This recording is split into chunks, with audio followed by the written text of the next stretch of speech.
मध्य प्रदेश के धार जिले में मनावर नाम की एक तहसील है। इस मनावर से 7 किलोमीटर दूर बालीपुर एक छोटा सा गांव, यहाँ है अंबिका आश्रम। यह आश्रम एक बहुत ही सिद्ध तपस्थली है। इस क्षेत्र के बहुत ही महान संत श्री गजानन जी महाराज, उनका यह स्थान, आज ये स्थान एक बड़े तीर्थ स्थल के रूप में अपना आकार ले चुका है। आइए आपको इस आश्रम की एक जानकारी देते हैं। ये स्थान जहाँ बाबा बैठ करके अपने भक्त शिष्यों की और यहाँ के लोगों की समस्याएं सुना करते थे। ये बाबा के पुण्य दर्शन, परम पूज्य गजानन जी महाराज का बनाया हुआ एक चित्र, और ये आश्रम बिल्कुल किसी सतयुगी आश्रम, सतयुग के ऋषि के आश्रम की तरह, बिल्कुल एक पौराणिक आख्यान में जिसका वर्णन हो, ऐसे आश्रम की तरह। बाबा का यह मानना था कि व्यक्ति को जितना प्राकृतिक रह सके रहना चाहिए। आयुर्वेद के प्रकांड विद्वान बाबा ने अपने आश्रम में कभी फर्श नहीं लगवाए। ये देखें आप, यहाँ पर रेत के बड़े बड़े कंकड़, और इसी कंकड़ों पे वर्षों से यहाँ साधना करने वाले भक्त शिष्य लोग और स्वयं बाबा चला करते। ये माँ अंबिके की वो पुण्यमय मूर्ति है जिस स्वरूप का बाबा ने हमेशा साधना की। शक्ति के उपासक बाबा यहीं पर इसी हवनशाला में, इसी यज्ञशाला में हवन किया करते थे। आप देखें, यह हवनशाला में भी कोई आधुनिक ज्यादा साज सज्जा इस प्रकार का कोई विषय नहीं दिखाई देता। ये हवनशाला आज भी अपने पुराने स्वरूप में है।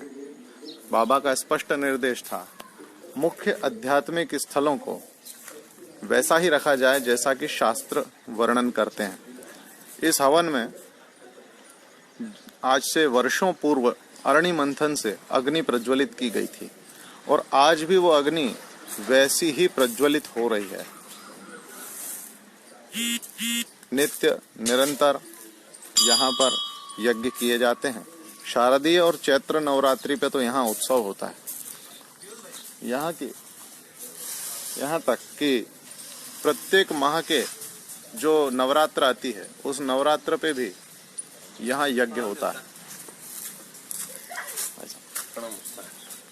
और यहाँ बात करो। ये सामने बाबा का वो स्थान है जहाँ पर बाबा साधना करते। ये जो बिल्व पत्र का पेड़ है, इस पेड़ के नीचे ही बाबा बैठ करके अपनी साधना किया करते थे। यहाँ नीचे एक नाग देवता का निवास भी बताया जाता है। कई लोग इस बात के साक्षी हैं कि बाबा जब अपनी साधना किया करते थे तो अक्सर वो नाग देवता आकर के उनके सिर पर अपना छत्र बना दिया करते थे। ये केवल सुनी सुनाई बात नहीं, इस बात के प्रत्यक्ष देखने वाले लोग आज भी इस क्षेत्र में उपस्थित हैं। ये बड़ी पुण्य शिवलिंग, जिसके दर्शन मात्र से मन में शांति का आभास होता है। और ये पूरा आश्रम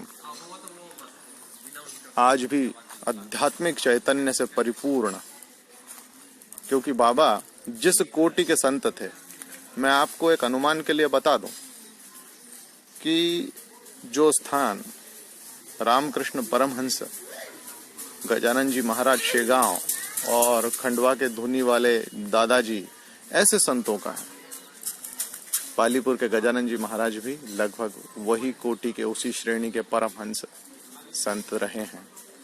कुछ ही वर्षों पूर्व आपने देह त्यागी, लेकिन आज भी यहाँ रहने वाले आने वाले लोगों को उनका सामीप्य, उनका सानिध्य और उनके कई प्रमाण मिलते रहते हैं।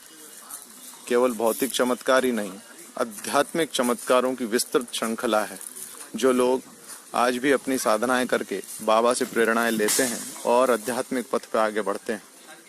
मूलतः इस स्थान पर ब्राह्मणों को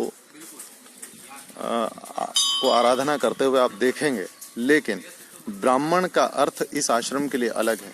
यहाँ वही ब्राह्मण माना जाता है जो वेदज्ञ हो, जो शास्त्र को मानता हो और जो नित्य ब्राह्मण कर्म को पालन करता हो। अन्यथा ब्राह्मण जाति में उत्पन्न होने मात्र से उसे ब्राह्मणत्व का दर्जा नहीं दिया जा सकता, ऐसी यहाँ मान्यता है। तो आज इस आश्रम का परिचय जो आपको देने का प्रयास था, आप चाहें तो मेरी वॉल पर मुझसे व्यक्तिगत संपर्क करके भी आश्रम के बारे में और जानकारी ले सकते हैं। बाबा के नाक बता गया, नाक देखा। जय श्री राम।